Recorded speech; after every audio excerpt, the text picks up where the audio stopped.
Bismillahirrahmanirrahim. Assalamualaikum warahmatullahi wabarakatuh. Alhamdulillah wassalatu wassalamu ala Rasulillah wa ma taufiqi illa billah. Subhanaka la ilma lana illa ma 'allamtana innaka antal alimul hakim. Rabbi shrah li sadri wa yassir li amri wahlul 'uqdatam min lisani yafqahu qawli. Wala haula wala quwata illa billahil aliyul azim. Tuan-tuan muslimin muslimat, mudah-mudahan kita sama-sama dirahmati oleh Allah Subhanahu wa taala. Pada hari ini kita akan masuk topik baru, tajuknya dakwah Rasulullah sallallahu alaihi wasallam di Makkah. Memang dalam bahasa Melayu kita selalu sebut Mekah, tetapi dalam bahasa Arab Makkah, min kaf tak marbutah. Kaf tu ada syaddah. Jadi Makkah, Makkatu, ataupun Makkata. Dan walaupun kalau kita belajar bahasa Arab, perkataan Makkah ni ada tak marbutah di belakang, patut kita boleh tanwinkan dia sebab dia noun kan, dia isim. Jadi bila dia noun, kita kena sebut Makkatun. Tetapi untuk Makkah tak boleh. Makkah ni special. Kita tak boleh tanwinkan dia. Makkatun tak boleh. Jadi kita hanya boleh letak dhammah Makkatu. Kalau dia jadi kalau dia subjek. Kalau dia jadi objek, Makkata. Kalau dia datang selepas preposition, kita pun kena sebut juga Makkata. Sebab tak boleh baca Makkati, tak boleh. Dia kita panggil sebagai abnormal noun. Abnormal noun ni maknanya noun yang tidak boleh dibaca dengan tiga cara. Kalau macam Muhammad kan, nama Muhammad, Muhammadun, Muhammadan, Muhammadin. Patutnya Makkatun, Makkatan, Makkatin, tak boleh. Kita hanya boleh baca dia dengan Makkatu ataupun Makkata. Kalau dia jadi subjek, subjek Makkatu. Kalau dia jadi objek, Makkata. Tetapi kalau dia datang selepas preposition, Makkata juga, tak boleh Makkati. Nampak sangat dia ni abnormal. Itulah ciri-ciri khusus kepada satu bandar yang ada Kaabah di situ. Tempat kelahiran baginda Nabi Muhammad sallallahu alaihi wasallam kita panggil Makkatu ataupun Makkah. Kita akan menyebut secara ringkas dakwah Rasulullah di Makkah yang merupakan perkara usul kepada agama. Perkara usul makna perkara prinsip. Dalam bahasa Arab dipanggil usul ataupun aslun. Pluralnya usul, maknanya principles. Prinsip-prinsip utama. Ia tertumpu kepada dua perkara. Yang pertama i'tiqad. Kita tahu kedatangan Nabi untuk mengubah mind setting manusia. Dia dua lah biasanya. Satu mind setting, kedua ialah kita panggil attitude. Bila mind setting manusia diubah, attitude dia pun berubah, manusia akan jadi seseorang yang sangat berbeza daripada asal dia. Dia akan berubah 180 darjah. Kerana apa? Kerana apabila mind settingnya, pandangan, perspektifnya terhadap sesuatu itu berubah, berlaku paradigm shift dekat situ, kemudian attitude-nya menjadi lebih baik, maka walaupun environmentnya tak bagus, tetap dia beriman. Sebab tu kita tengok Bilal bin Rabah, walaupun dia letakkan batu di atas dadanya, tetap dia menyebut ahadun ahad, ahadun ahad. Allah itu esa, Allah itu esa. Sebab apa tuan-tuan? Sebab attitude-nya betul, mind setting-nya betul tuan-tuan. Imannya sudah termasuk dalam iman sudah menyerap dalam hatinya, dalam dadanya. Buatlah, paksalah macam mana pun. Sumayyah sampai disula, kita kata mati dia, manusia muslim pertama yang meninggal pada zaman tersebut. Selepas beliau, suaminya pula Yasir, anaknya diseksa tuan-tuan. Tapi mengapa iman mereka tidak berubah? Kerana macam tadilah, perkara pertama dan utama yang ditekan oleh Nabi adalah i'tiqad, bahawa Allah adalah esa, tidak menyengutukannya. Jadi jangan syirik. Dalam surah Ali Imran, surah yang ketiga, ayat yang ke-64, Allah kata, qul ya ahlal kitab, wahai ahli kitab, ta'alau ila kalimatin sawa. Marilah, sama-sama kita menuju kepada perkataan yang sama. Bainana wa bainakum, antara kami orang Islam dengan kamu orang Yahudi, orang Nasrani sama aja. Kalimatin sawa bainana wa bainakum. Satu perkataan yang sama antara kami dengan kamu. Apa dia? La nusyrik bil, la na'budu illallah. Tidak kita sembah melainkan Allah. Wala nusyrik billah. Mana kita tidak mensyirikkan Allah. Wala nusyrika bihi syai'an. Kita tidak mensyirikkan sesuatu dengan Allah Subhanahu wa taala. Wala yattakhidha ba'duna ba'dan arbaba min dunillah. Dan mereka tidak mengambil sembahan selain daripada Allah Subhanahu Wa Taala. Ya, fa in tawallau faqulu syahadu bi anna muslimun. Kalau mereka berpaling, katakanlah ya bahawasanya apa ni, kami adalah orang-orang yang menyerah diri kepada Allah Subhanahu Wa Taala. Jadi tidak ada syirik kepada Allah Subhanahu Wa Taala. Sama ada berhala sebagaimana yang dilakukan oleh penduduk Mekah, ya. Dan juga ya ataupun ayah, isteri ataupun anak perempuan sebagaimana yang dilakukan oleh sebahagian penganut Nasrani dalam beribadah, ya. Kita dah sebut kalau di Malaysia orang Kristian di Malaysia sama ada Katolik ataupun Protestan. Kalau mereka Katolik, ya, mereka sembah Jesus Christ, mereka sembah Virgin Mary, ya. Kalau mereka Protestan, ya, kebanyakan Kristian Cina di Malaysia, orang Cina, Chinese Kristian, dan mereka ni ada kebanyakannya Protestan, mereka sembah Nabi Isa, ya. Mereka tidak sembah Virgin Mary, ya, tapi Jesus Christ mereka sembah. Mereka anggap sebagai anak Tuhan, Son of God. Ya, sedangkan kita kata Nabi Isa AS bukan Son of God. Nabi Isa AS adalah Messenger of God, adalah ya Rasul yang diutus oleh Allah kepada umat manusia. Jadi di situ pun sudah kita nampak ya bagaimana mereka telah mensyirikkan Allah, menyengutukan Allah Subhanahu Wa Taala. Ya, la nusyrik billah, jangan syirikkan Allah. Kami tidak syirik kepada Allah. Itu benda asas, tuan-tuan, ya.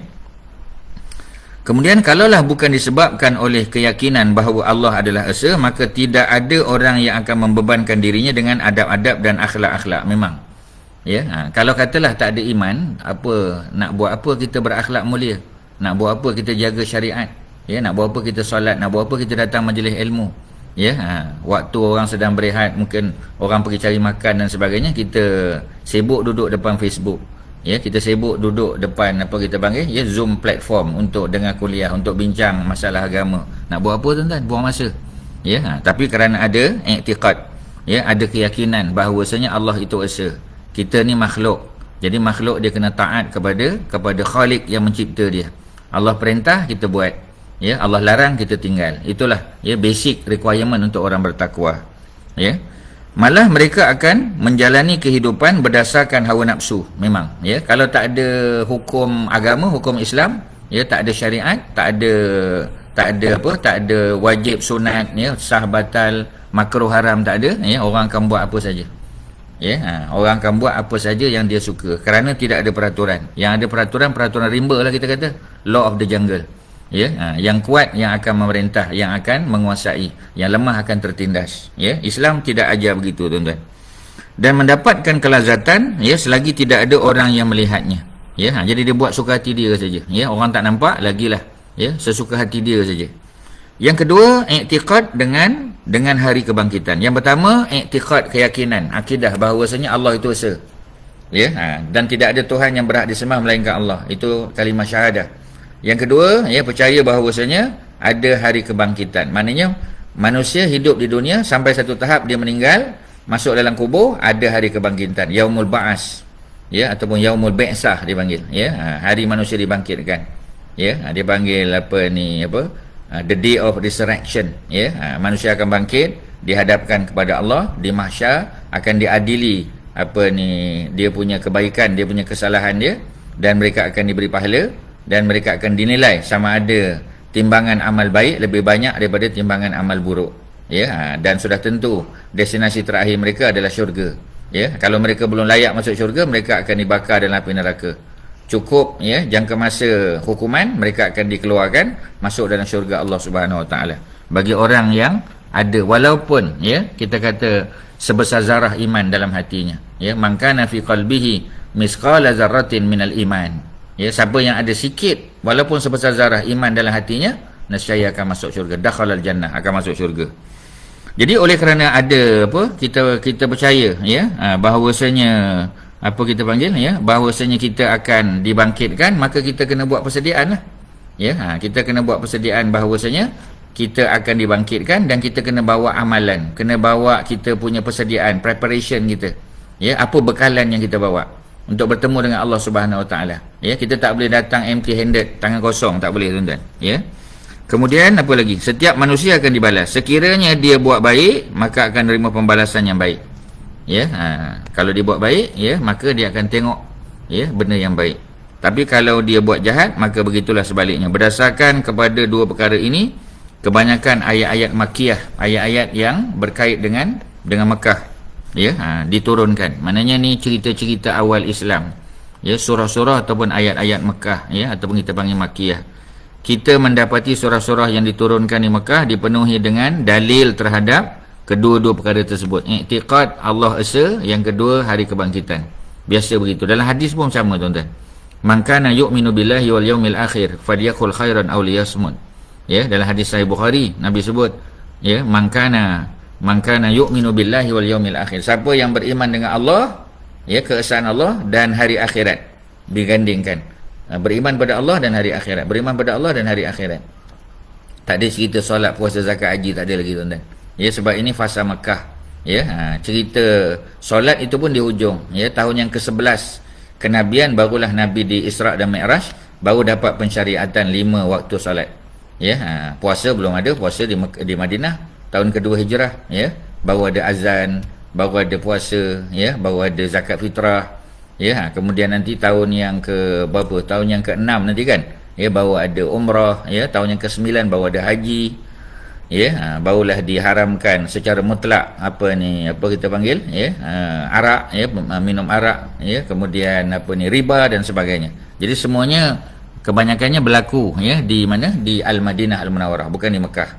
Ya, itu dia punya kalau kita boleh bagi pembeza dia lah, ya. Dua fasa. Fasa Mekah kebanyakannya i'tiqad.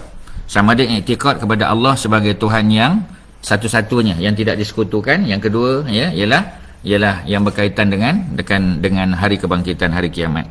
Ya. Semua itu dilakukan dengan pendekatan yang boleh diterima oleh akal dan penuh dengan bukti-bukti yang jelas.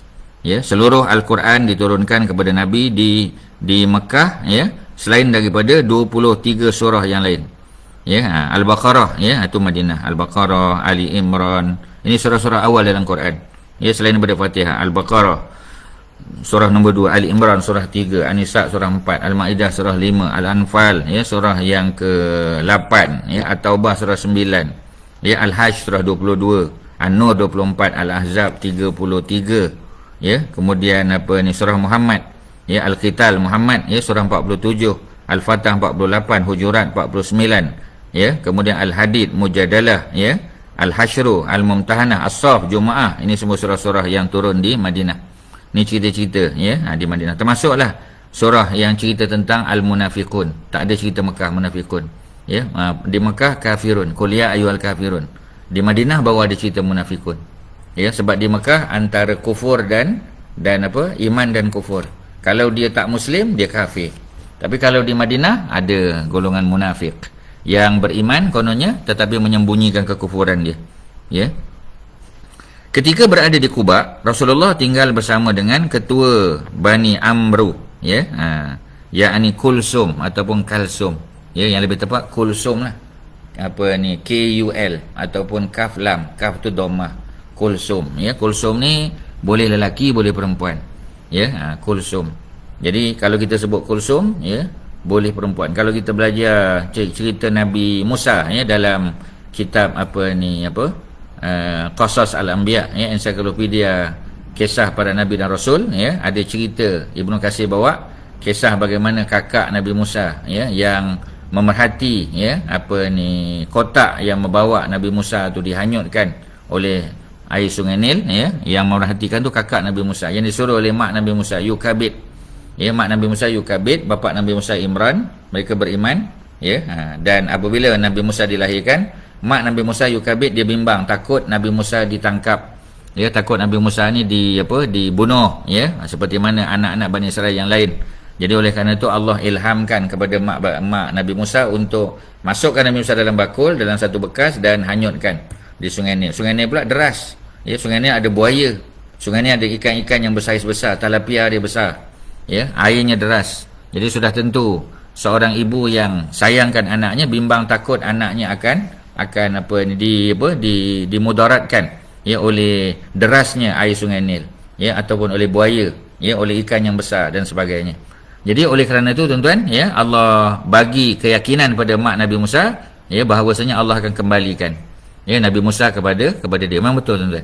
Sebab yang menyusukan Nabi Musa sepanjang hayat Nabi Musa selama 2 tahun tu, ya, adalah ibunya sendiri, ya, Yukabid. Tetapi siapakah yang melihat, yang observe Nabi Musa daripada jauh, ya, dia adalah Kulsum. Siapakah Kulsum itu? Kakak Nabi Musa, ya. Cuma ini dalam bahasa ataupun budaya Hebrew, ya, budaya masyarakat Bani Israel.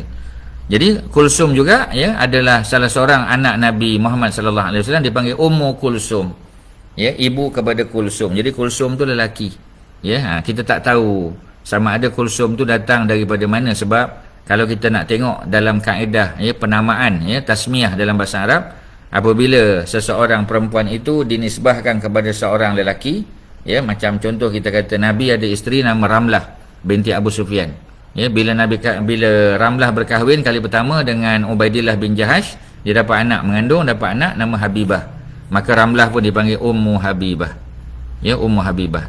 Tetapi macam tadilah, ya, Ummu Kulsum, adakah ketika dia berkahwin dengan Fatimah dia dapat anak nama Kulsum? Tak pernah pula kita dengar, ya. Jadi kalau anak daripada kita panggil Saidina Osman, ya, ada tak Ummu Kulsum ni, ada tak anak daripada Saidina Osman dengan nama Kulsum? Dari sejarah kita tak nampak lah, tuan-tuan, ya.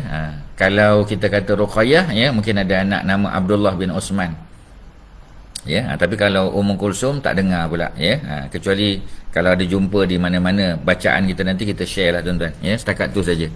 Jadi Nabi di Quba, ya, Nabi berada ataupun berehat, ya, di rumah, menginap di rumah Kulsum bin Al-Hidim.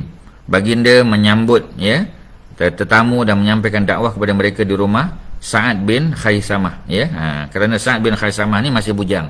Jadi Nabi bermalam, ya, menginap di rumah Kulsum sebagai salah seorang daripada ketua kampung lah kita kata, ya. Sebab dia ada isteri, maka untuk menyiapkan makanan, ya, untuk keperluan harian Nabi tu, maksudnya keluarga Kulsum lah. Tetapi kalau Nabi nak sambut tetamu, ya, jadi sibuklah pula rumah Kulsum ni, maka Nabi menyambut tetamu dan menjawab soalan-soalan, ya, serta berdakwah kepada orang-orang Madinah, ya, di rumah siapa tadi, ya, di rumah Sa'ad bin Khaisamah, kerana dia orang bujang. Abu Bakar pula tinggal di, ya, An-Nusuh, nama tempat di Madinah, di rumah, ya, di rumah Kharijah, ya, bin Zaid daripada Bani Al-Haris, ya, daripada kabilah Al-Khazraj. Daripada kabilah Khazraj juga ada satu keluarga Bani Al-Haris, dan ada seorang lelaki namanya Kharijah, ya, bin Zaid. Kharijah lelaki juga, dan beliau adalah nanti dipersaudarakan dengan Abu Bakar, ya. Malah Abu Bakar berkahwin dengan anak Kharijah ni, salah seorang daripada isteri Abu Bakar, ya. Abu Bakar ada 2 isteri masa zaman jahiliah, Qutailah dan juga Ummu Ruman. Qutailah tak masuk Islam, tinggal Ummu Ruman, ya. Nanti kita panggil Abu Bakar juga berkahwin dengan bekas isteri kepada Ja'far bin Abi Talib, yakni Asma binti Umais, ya. Bila Ja'far meninggal, ya, pada dalam peperangan Mu'tah, ya, maka lepas habis iddahnya Abu Bakar kahwin dengan Asma binti Umais, dapat anak nama Muhammad, ya, Muhammad bin Abu Bakar, ya. Kemudian berkahwin juga dengan siapa tadi, ya, dengan anak kepada Kharijah, ya. Jadi dikatakan Habibah nama dia, ya, Habibah binti Kharijah, ya, Habibah binti Kharijah, ya. Beliau dikurniakan, Abu Bakar dikurniakan seorang anak daripada perkahwinan dia dengan Habibah tadi, ya. Dan bapa Habibah tu adalah lelaki yang dipersaudarakan dengan Abu Bakar As-Siddiq, ya, daripada kabilah Khazraj juga. Masjid Quba, tuan-tuan, kita tengok, ya, muka surat yang ke-114. Kalau tuan-tuan tak perasan, ya, muka surat 114, tuan-tuan yang ada kitab boleh tengok. Masjid Quba, masjid pertama yang dibina oleh Nabi, ya, dengan tangan baginda sendiri. Rasulullah tinggal di Quba beberapa malam, ya. Senang ceritanya ialah 4 malam 5 hari, ya. Biasa orang duk sebut 4 hari, Isnin sampai Khamis, ya. Sebenarnya Isnin sampai Jumaat. Isnin Nabi sampai 8 hari bulan, 9 Selasa, 10 Rabu, ya, 11 Khamis, Jumaat 12 Rabiul Awal. Itulah tarikh Nabi keluar daripada Quba, ya, pada waktu duha, ya, waktu duha yang sudah di penghujung. Jadi ketika sampai di satu perkampungan dalam perjalanan menuju ke downtown Madinah tu, masuk waktu Zuhur, gelincir matahari. Bila gelincir matahari, masuk waktu Zuhur. Bila masuk waktu Zuhur, apa yang berlaku, ya? Nabi arahkan para sahabat untuk berhenti berwuduk, ya, dan mereka nak solat Jumaat, ya. Itulah Jumaah yang pertama, ya, untuk Nabi dan para sahabat yang datang daripada Mekah. Jadi mereka solat di perkampungan tersebut, ya, dan Nabi cari tempat yang bertutup, sebab kita tahu solat Jumaat tidak boleh didirikan di kawasan lapang. Nabi tak pernah buat, tuan-tuan, ya. Sunnahnya ialah di kawasan bertutup, walaupun tak tutup semua, tapi maknanya di peringkat imam, ya, saf yang pertama, kedua, ketiga tu kalau boleh di bawah kanopi tadi, ya, bangsal tadi. Yang lain-lain yang terlebih itu di belakang tak apalah, ya, macam masjid kita lah kan, ya. Oleh kerana masjid kita panggil, ya, jumlah yang datang, ya, jamaah yang datang tu ramai, maka sudah tentu tak boleh semua masuk dalam masjid. Ada yang betang sejadah sembahyang di luar, boleh tak? Jawapannya boleh. Tapi sembahyang Jumaat kena tutup. Yang ditutup tu adalah yang di depan sekali, ya. Yang di belakang kalau tak ada tutupan ataupun kerana dah melempah keluar masjid, tak ada masalah, tuan-tuan, ya. Sembahyang tetap sah dengan syarat dia punya saf itu bersambung, ya. Jangan ada gap lah antara satu saf dengan satu saf yang lain, ya. Gap yang tak menasabah kita kata, ya, melainkan mereka dipisahkan oleh sungai atau jalan raya, tu lain lah, tuan-tuan, ya. Tapi kalau tak ada apa-apa masalah, jangan dijauhkan jarak, ya. Kerana nak pastikan mereka dapat pahala berjamaah, ya, kerana masih dalam saf yang bersusun, ya, yang berdekatan antara satu sama lain. Okey, ya. Jadi Nabi duduk di Quba, ya, 5 hari 4 malam. Nabi mengasaskan Masjid Quba yang disifatkan, ya, oleh Allah sebagai masjid yang dibina di atas dasar takwa, ya. Al-masjidu ussisa 'ala taqwa, masjid yang dibina di atas takwa, ya. Sebab nanti ada isu Masjid Dirar, ya. Masjid Dirar adalah masjid yang cantik yang dibina oleh ketua munafik. Kita dah belajar biasanya ketua munafik Khazraj namanya Abdullah bin Ubay. Ini yang lebih terkenal, ya, kerana beliau pernah nak ditabalkan sebagai raja, ya, di Madinah sebelum kedatangan Nabi, ya. Tetapi bila Nabi sampai, maka ura-ura untuk mengangkat beliau sebagai seorang raja itu telah terpadam. Orang tak fikir lagi dah, sebab orang dah fokus pada Islam, ya. Orang fokus pada Islam, orang fokus pada Nabi SAW, ya. Jadi oleh kerana itu perancangan awal, ya, untuk menjadikan Abdullah bin Ubay itu sebagai raja, ya, masyarakat Arab di Madinah tidak terlaksana, ya, tidak terrealisasi, ya. Jadi oleh kerana itu maka dia dendam dengan Nabi, ya, marah sungguh dia, dan dia berpakat dengan orang Mekah nanti, kafir Quraisy, untuk mengambil tindakan pada Nabi, ya. Beliau menjadi musuh dalam selimut. Kononnya beriman pada Nabi, tapi pada hakikatnya busuk hatinya, benci dia pada Islam, benci dia pada Nabi Muhammad sallallahu alaihi wasallam. Sehingga apabila dia mati, Allah larang Nabi solatkan jenazahnya.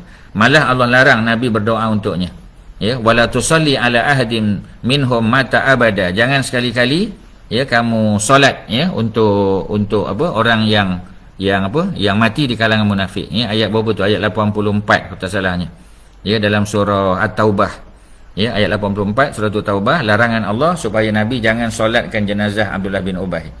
Ketika Nabi nak mendoakannya pun Allah larang juga, ya. Wala taqum ala qabrihi, dan jangan kamu berdiri berdoa, ya, dekat dengan kubur dia, tak payah, ya. Kerana apa? Kerana jelas beliau adalah salah seorang daripada orang munafik, ya. Okey, tuan-tuan, ya. Jadi masjid yang didirikan oleh orang munafik ni, tapi bukan Abdullah bin Ubay, Abdullah bin Ubay ketua munafik Khazraj. Yang kita cerita ni ialah ketua munafik di kalangan Aus, ya. Yang ni siapa ke nama dia? Beliau kita panggil? Beliau adalah Abu Amir, ya, Abu Amir, ya, yang dipanggil sebagai Abu Amir Al-Fasiq, Nabi gelar dia, ya. Di kalangan orang-orang Madinah orang panggil dia Abu Amir Ar-Rahib, kerana dia dekat dengan rahib, ya, dengan golongan biarawan, ya, dengan golongan padri di kalangan orang-orang Yahudi, dan beliau dikatakan boleh membaca dan menulis, ya. Dan beliau juga, ya, menentang dakwah Islam. Malah anak dia, ya, juga dididik, ya, supaya menjadi pemikirannya macam dia juga. Tetapi, ya, hidayah ni milik Allah. Allah campakkan iman ke dalam hati anak dia. Anak dia ialah Hanzalah, ya, Hanzalah yang syahid dalam peperangan Uhud, yang belum sempat mandi janabah, ya. Jenazahnya dimandikan oleh para malaikat, ya, dalam perang Uhud. Nanti kita akan baca ceritanya. Dia salah seorang 70 yang syahid dalam perang Uhud, tuan-tuan, ya. Namanya ialah Hanzalah.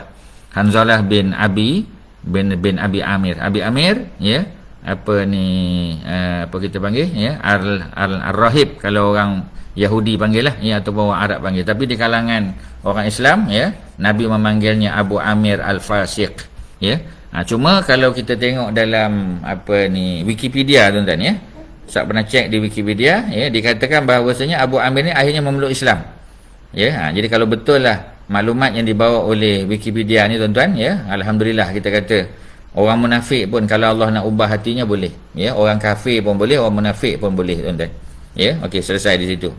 Jadi beliau membina satu masjid namanya Masjid Dirar, ya, Masjid Mudarat, ya, yang tujuan dibina tadi bukan untuk seorang semayang, ya, tapi untuk menjadi saingan pula kepada Masjid Quba dan Masjid Nabawi, yang menjadi sebab untuk orang tak pergi Masjid Quba, Masjid Nabawi, ya, kerana pembinaannya menggunakan duit yang didapat daripada sumber-sumber luar, ya, daripada kalangan apa kita panggil, sebahagian menyebut dia dapat sponsorship daripada Empire Byzantine yang bagi duit, ya, orang-orang apa kita panggil, orang-orang Yahudi yang bagi duit, ya, dengan tujuan yang jahat semata-mata untuk menghalang orang Islam daripada pergi ke Masjid Quba dan Masjid Nabawi, ya, apa ni, yasudduna an sabilillah, menghalang manusia daripada jalan Allah, ya, daripada solat di masjid yang dibina atas dasar takwa, yakni Masjid Quba dan Masjid Nabawi.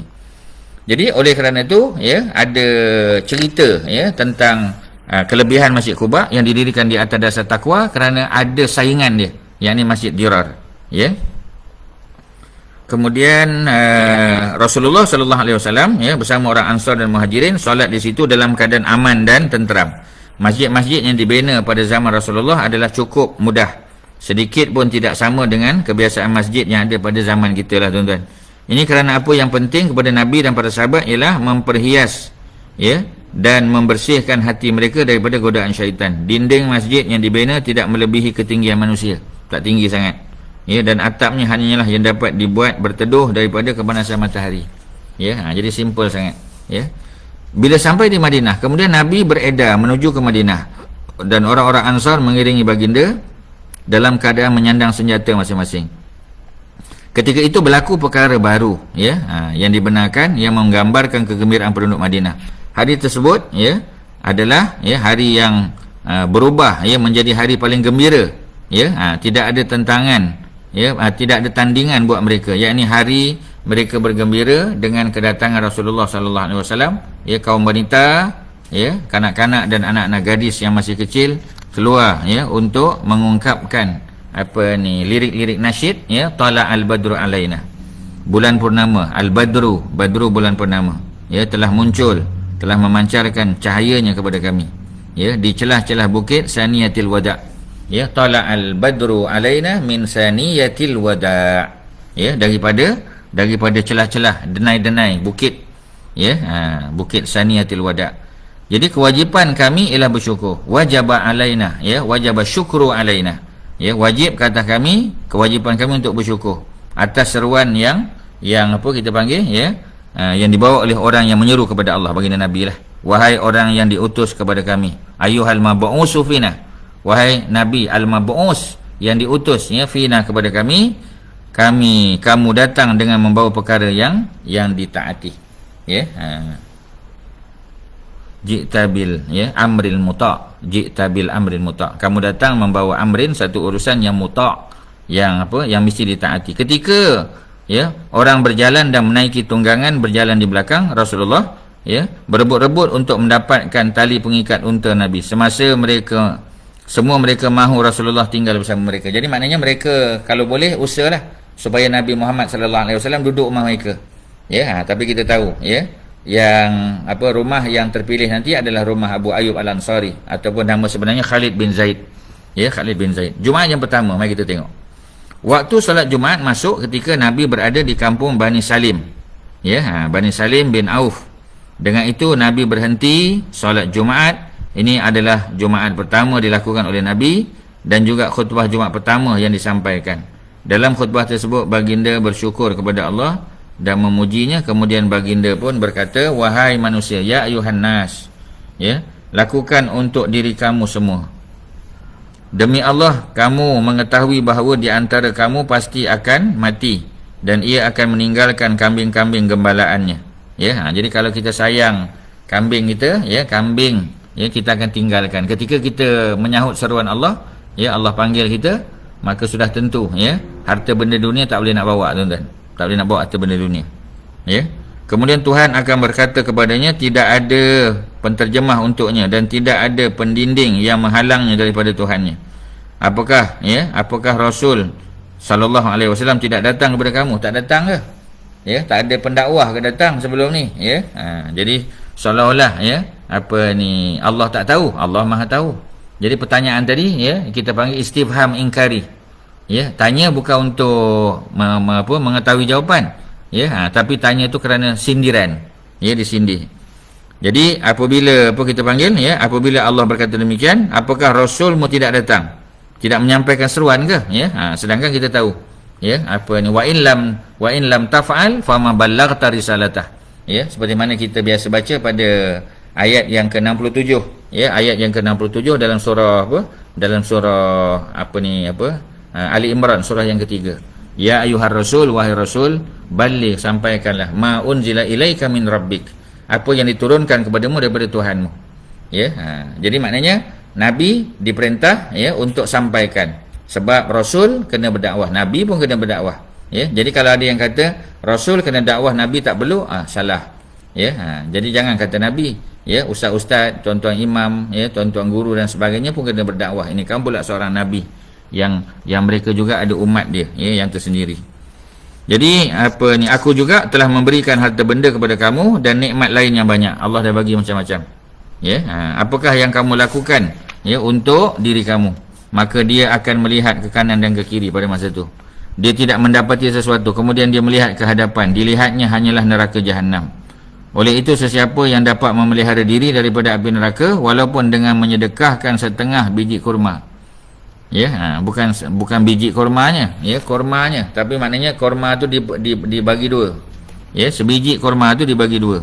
Ya, jadi tak ada apa nak bagi. Dia boleh bagi separuh saja. Separuh lagi dia perlu makan. Ya.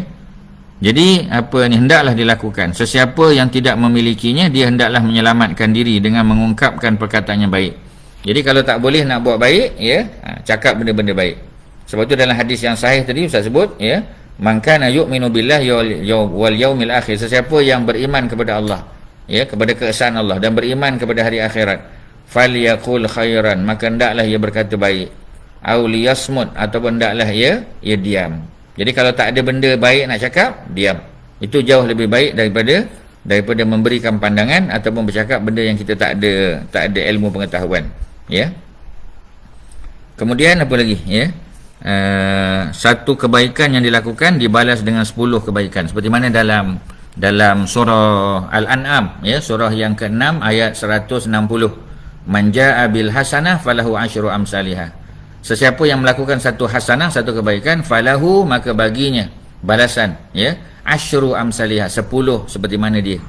Ya, satu kebaikan diganda 10. Ya, man jaa'a bil hasanah falahu asyru amsalihah.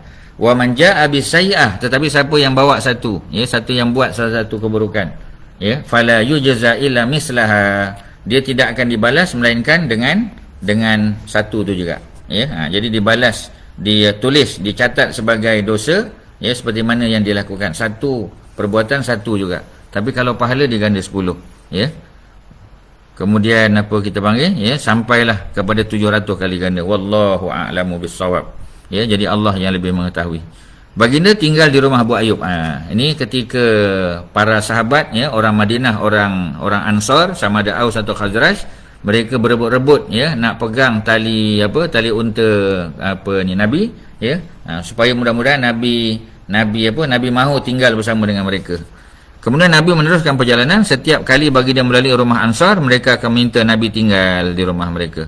Ya, maka Rasulullah bersabda, biarkan ini, maknanya biarkan unta ni yang buat keputusan. Maksudnya unta ini muhda, ya, dia dapat panduan daripada Allah Subhanahu Wa Taala. Maknanya kalau Allah nak dia berhenti di satu tempat, berhentilah dia. Kalau tidak, dia akan terus berjalan, ya, terus mengelilingi Madinah pada masa itu, ya, ataupun Yasrib. Maka, ya, Rasulullah bersabda, biarkan, sesungguhnya ia diarahkan, maknanya Allah yang mengarahkan dia. unta tunggangan Rasulullah sallallahu alaihi wasallam terus berjalan sehingga sampai di halaman rumah, ya, Bani Adi bin Najjar. Bani Adi bin Najjar, ya. Ini daripada keluarga An-Najjar. Mereka adalah bapa-bapa saudara Rasulullah sallallahu alaihi wasallam sebelah ibu. Ya, sebelah ibu maknanya sebelah daripada siapa? Daripada Aminah lah. Kita tahu, ya. Mak Nabi Aminah, ya, Aminah binti Wahab. Wahab bin Abdul Muttalib. Abdul Muttalib bin Zuhrah. Ya, Wahab bin Abdul Manaf. Abdul Manaf bin Zuhrah. Mana daripada keluarga Bani Zuhrah. Ya, Bani Zuhrah ni Quraisy juga, ya. Tapi mereka datang daripada apa kita panggil daripada Madinah. Macam kita kata apa ni, Abdul Muttalib juga, ya. Abdul Muttalib bapaknya Hashim, orang Mekah. Tapi maknya adalah apa ni, Salma binti Amru, ya, seorang perempuan Madinah. Ya, dikatakan juga daripada Bani Najjar. Ya, Anas bin Malik juga daripada Bani Najjar. Jadi bila lahir, ya, maka barulah Al-Muttalib adik kepada Hashim jumpa apa ni Al-Muttalib, ya, jumpa Abdul Muttalib ataupun kita panggil Syaibah, kemudian balik, ya, ke Mekah, digroom dan akhirnya menjadi pemimpin Mekah, ya, pada satu hari nanti, ya, yang dipanggil Abdul Muttalib. Sebenarnya nama sebenarnya Syaibah bin Hashim ataupun Syaibah bin Amru, ya. Okey, kemudian sampai di halaman rumah Bani Adi bin Najjar. Mereka adalah bapa-bapa saudara Nabi daripada sebelah ibu Nabi, yakni Aminah. Datuk Rasulullah sallallahu alaihi wasallam Hashim telah mengahwini perempuan daripada bani tersebut, ya. Jadi ada yang kata mak Nabi itu sendiri, ya. Sebab itulah ketika sebelum mak Nabi meninggal, mak Nabi telah bawa Nabi untuk ziarah kaum keluarganya di Madinah, ya. Tapi yang pasti ialah Hashim tu, ya. Hashim yakni moyang Nabi, first moyang. Muhammad bin Abdullah, Abdullah bin Abdul Muttalib tu datuk Nabi. Abdul Muttalib bin Hashim, Hashim moyang pertama Nabi.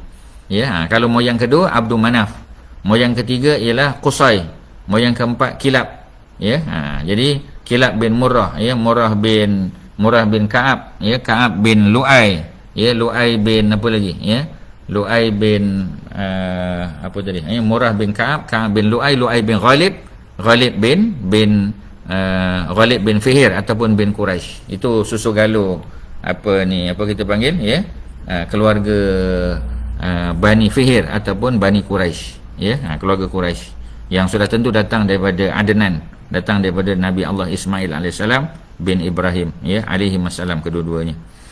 Okey tuan-tuan, ya. Jadi Hashim telah berkahwin dengan perempuan tersebut.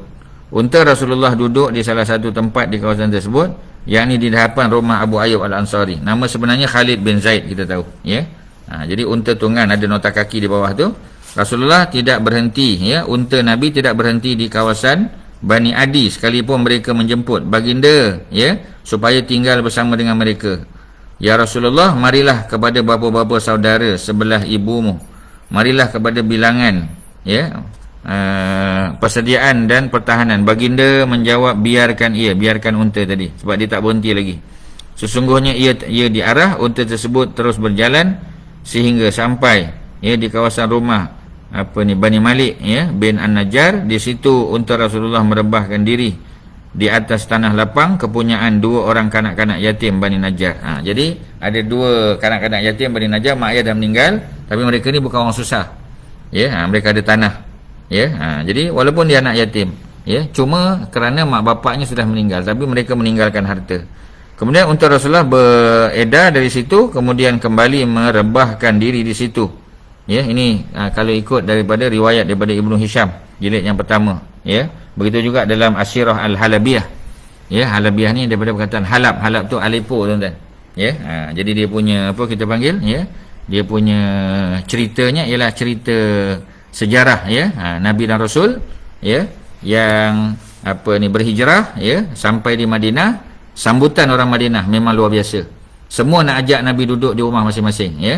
Sudah tentu Nabi tak boleh buat keputusan, melainkan Allah yang buat keputusan melalui di mana unta Nabi letih, dia berhenti. Al-Qaswa' tu, ya, Al-Qaswa' nama unta Nabi. Dia berhenti di mana, di situlah Nabi akan bermalam, ya. Itu setakat ni yang kita boleh sampaikan, tuan-tuan, ya. Kita tengok kalau ada soalan, ya, ada soalan apa-apa silakan tuan-tuan boleh hantar, mungkin chatting. Kalau ada masalah tuan-tuan boleh WhatsApp saja, ya, ke nombor saya, ya. Mungkin boleh kita bantu mana-mana yang ada soalan, silakan, ya. Ada apa-apa tak? Nanti kita tengok ya, kita cek.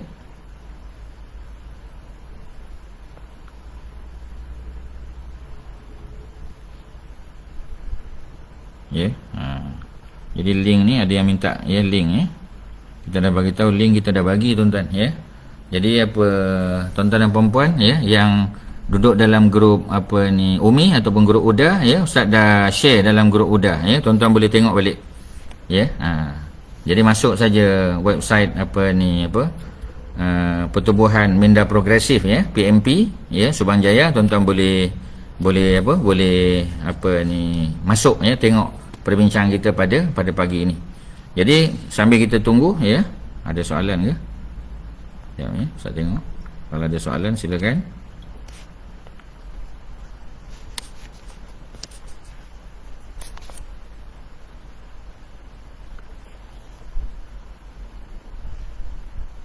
Soalannya bahagian mana Masjid Quba yang ada ya, yang telah dibina oleh tangan Rasulullah sallallahu alaihi wasallam sendiri. Dia tanya ya, kalau macam Masjid Nabawi senang ya, kawasan Raudhah tu sendirilah yang berada di sebelah rumah Nabi ya. Tapi kalau Masjid Quba tu yang bahagian mana dibina, wallahu alam. Ustaz tak boleh bagi jawapan ya. Tak ada jawapan. Terima kasih ya, tapi tak ada jawapan Ustaz. Jadi pada tuan-tuan yang masih bertanya tentang apa ni link tadi ya, nanti Ustaz share sekejap ya. Mungkin Ustaz share dengan Puan Rohiza ya. Minta nanti Puan Rohiza boleh share dengan yang lain ya. Sebenarnya Ustaz dah bagi dalam grup Umi ya, mungkin Kak apa ni Puan Rohiza tak perasan ya. Okey, alhamdulillah ya. Ada yang komplain tak dapat masuk ya. Jadi sudah ada makluman di situ ya, pergi saja search FB PMP Subang Jaya online class ada ya. Okey, alhamdulillah. Banyak yang dah dapat ya. Jadi ada yang kata tak dapat masuk. Puan Rohiza yang dengar ni tolong apa ni, okey dah, alhamdulillah. Terima kasih ya. Alhamdulillah ya, kita ramaikan apa ni kuliah kita tuan-tuan ya. Sebab kita ada penggunaan buku kita ya, buku Nurul Yakin fi Sirah Sayyidil Mursalin. Jadi sambil kita ulang-ulang kaji ya sirah kita, dan kitab ni agak detail sikit tuan-tuan ya, dan dia ada beberapa perspektif yang sedikit berbeza yang kita boleh tambah maklumat kita lah ya tentang pengajian sirah kita di tempat lain. Okey ya. Jadi selesai di situ, kita dah ada apa ni tadi ya, nota kaki yang pertama, nota kaki yang kedua, muka surat 116 ya, bagi tuan-tuan yang baru masuk. Muka surat 116 ya, beliau menyertai perjanjian Aqabah, peperangan Badar. Ni cerita ya tentang Khalid bin Zaid ya. Khalid bin Zaid ni biasa orang tak perasan nama ni. Kita biasa Khalid bin Al-Walid, itu orang Mekah. Orang Madinah Khalid bin Zaid. Beliau lebih dikenali dengan gelarannya, yakni Abu Ayyub Al-Ansari. Abu Ayyub Al-Ansari, siapa dia tuan-tuan? Beliaulah ya tuan rumah yang Nabi duduk di rumahnya selama 12 bulan ataupun 1 tahun tuan-tuan ya. Jadi sebab itu banyak riwayat yang dibuat oleh Abu Ayyub Al-Ansari tentang solat-solat sunat Nabi di rumah ya. Makanan Nabi ya, pukul berapa Nabi makan, apa yang Nabi suka makan ya, dan sudah tentu isu yang berkaitan dengan solat lah ya. Solat Nabi bila ya, apa ni qabliyah zuhur berapa rakaat ya. Semua tu diriwayatkan oleh Abu Ayyub Al-Ansari ya. Jadi beliau telah menyertai perjanjian Aqabah ya, terlibat dalam perang Badar, Al-Badri dan lain-lain peperangan ya, dipersaudarakan dengan Mus'ab bin Umair ya. Jadi Mus'ab bin Umair, kita tahu Mus'ab bin Umair adalah pendakwah muda ya, orang muda ya. Bukanlah terlalu muda ya, sebab apa ni semasa hijrahnya usianya sekitar 29 tahun ya, 29. Nanti dia wafat dalam perang Uhud ya, maknanya usianya ialah lebih kurang 32 tahun, sekitar 32 tahun ya.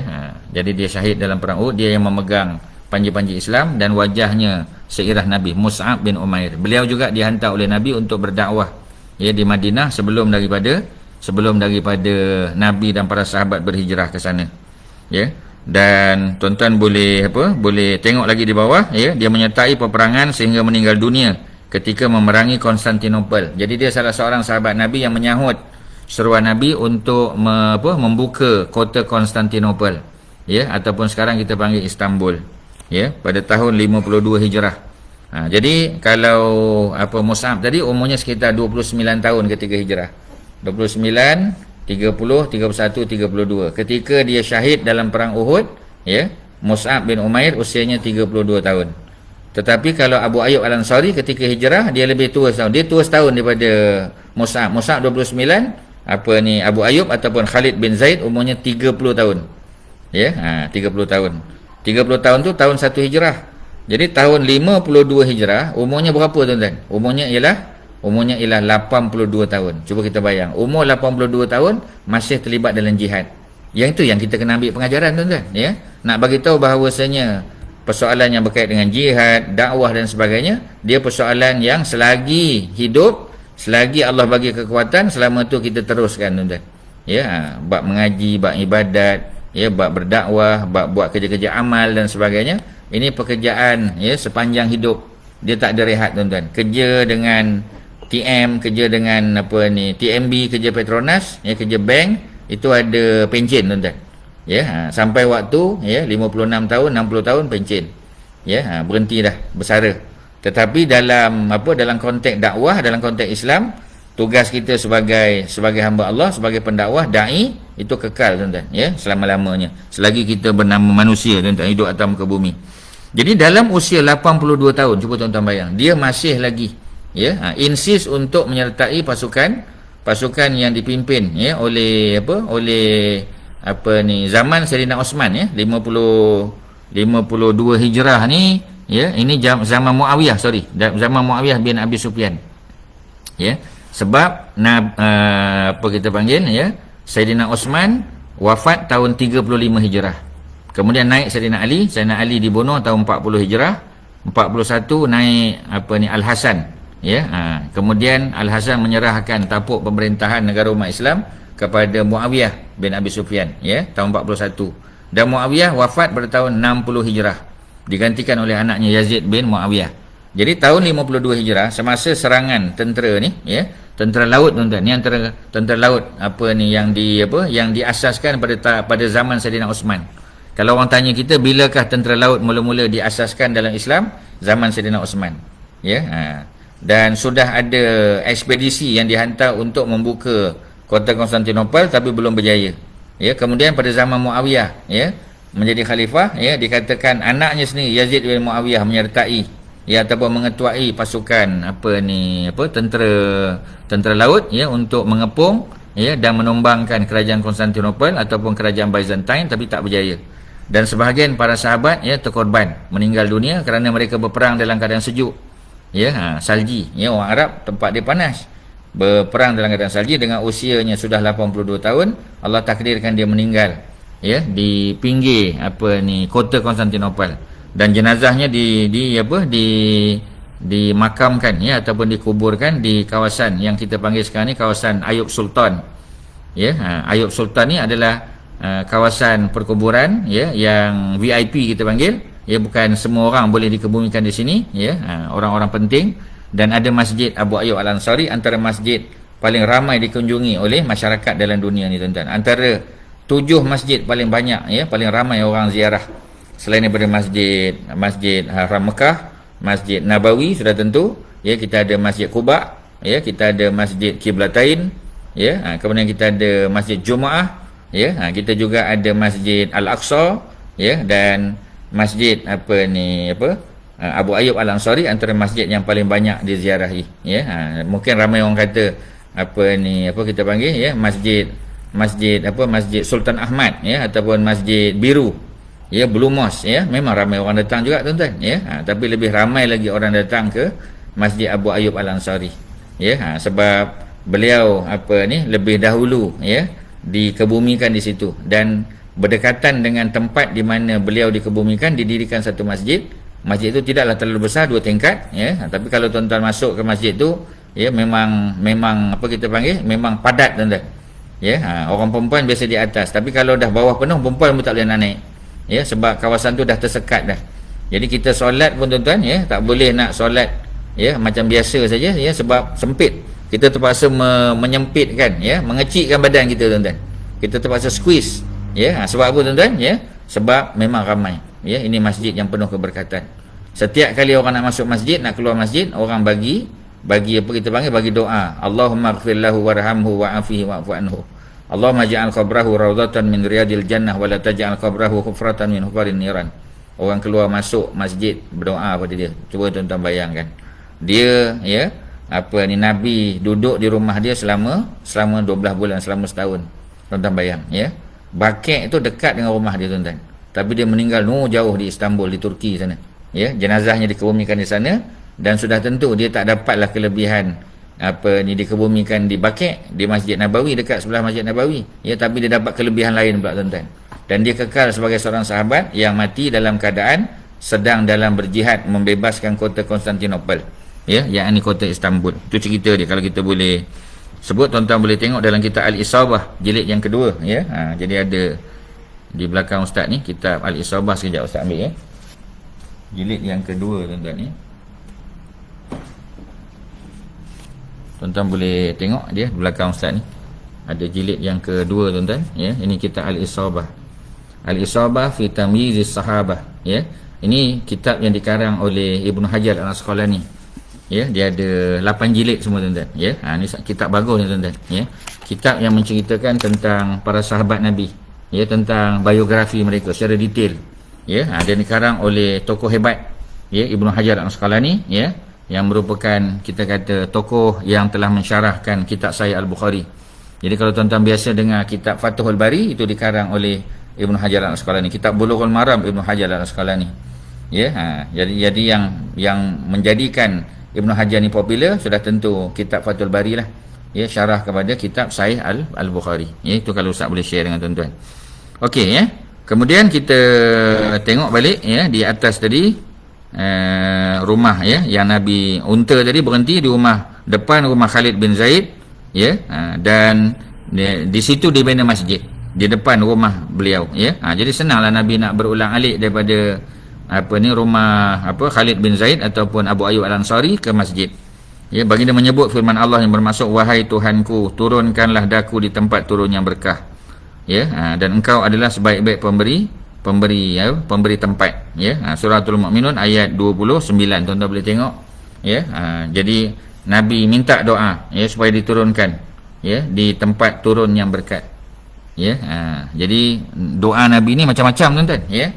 Doa bila sampai tempat pun ada doa ketika nak keluar kan ya, Rabbi adkhilni mudkhala sidqin ya. Kita baca doa pada ayat berapa tu, ayat 80 kan dalam surah Al-Isra. Ketika Nabi nak keluar daripada Mekah ya, bukan keluar dari rumah ya, keluar dari rumah bismillahirrahmanirrahim 'alallah la haula wala quwata illa billah. Bukti mengatakan ketika Nabi keluar, Nabi tidak diganggu gugat, tidak dimudaratkan oleh sesiapa, sebab baca bismillahirrahmanirrahim 'alallah la haula wala quwata illa billah ya. Bismillahi, dengan nama Allah. Tawakkaltu 'ala Allah, aku bertawakal kepada Allah. La haula wala quwata illa billah ya. Tidak ada kuasa ataupun tenaga melainkan dengan Allah Subhanahu Wa Taala. Apa yang Allah bagi itulah kekuatan yang kita ada tuan-tuan ya. Jadi dalam hadis yang sahih Nabi kata, sesiapa yang ketika keluar rumah baca doa ni ya, bismillahirrahmanirrahim 'ala Allah la haula wala quwata illa billah ya, maka Allah akan bagi dia 3 benda tuan-tuan. Yang pertama, hudita, engkau telah diberi hidayah.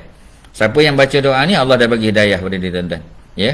Allah dah guide dia ya, you are guided. Yang kedua ya, hudita wa kufita. Kufita maknanya your needs are fulfilled, keperluan kamu dipenuhi oleh Allah Subhanahu Wa Taala. Itu yang kedua. Yang ketiga ya, yang pertama hudita, yang kedua kufita, yang ketiga ya, apa lagi ya, hudita wa kufita wa wuqita. Wuqita maknanya you are protected, you are guided, your needs are fulfilled.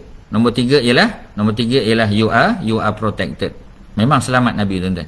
Ketika Nabi keluar, Nabi boleh letak pasir pula atas kepala Abu Jahal ya, Umayyah bin Khalaf dan semuanya tuan-tuan ya. Dan Nabi baca pula waja'alna min baini aidihim sadda sampai habis ya, ayat 9 dalam surah Yasin. Jadi Nabi keluar membaca bismillahirrahmanirrahim 'alallah la haula wala quwata illa billah. Tetapi ketika Nabi keluar daripada Mekah ya, maknanya daripada area Mekah ya, Nabi nak keluar ya, nak masuk ke Madinah pula tuan-tuan. Maka Nabi berdoa dengan doa Rabbi adkhilni mudkhala sidqin ya. Sebahagian kata ketika nak sampai di Madinah ya, Rabbi, sebab Nabi dahulukan doa tu, Allah dahulukan Rabbi adkhilni, ya Allah masukkanlah kami ya, mudkhala sidqin, ke tempat masuk yang baik. Ayat 80 suratul Isra. Ya, jadi masukkan kami ke tempat masuk yang baik, wa akhrijni mukhraja sidqin, dan keluarkan kami daripada tempat keluar yang baik. Masukkan kami ke tempat masuk yang baik, Madinah. Keluarkan kami daripada tempat keluar yang baik, Makkah. Ya, waj'alni min ladunka, dan jadikanlah kami di sisimu, ya, sultanan nasira, ya, bantuan yang boleh pertolongan yang boleh membantu kami. Ya, masukkan kami ke tempat masuk yang baik, keluarkan kami daripada tempat keluar yang baik, dan jadikanlah bagi kami, ya, kekuasaan yang membantu, yang menolong kami, sultanan nasira. Ya, ayat 80 surah Al-Isra. Itu doa Nabi. Ini doa ketika Nabi nak turun, ya, daripada unta. Mana kita boleh baca ketika kita turun, ya, kita turun daripada kenderaan kita lah, tuan-tuan. Ya, wahai Tuhan Rabbi, ya, turunkan, ya, anzil ni munzalan mubarakan, ya. Ni kena cek lah, tuan-tuan, ya. Nanti Ustaz ambil kejap Al-Quran, muka surat berapa tu, Al-Mu'minun, ya.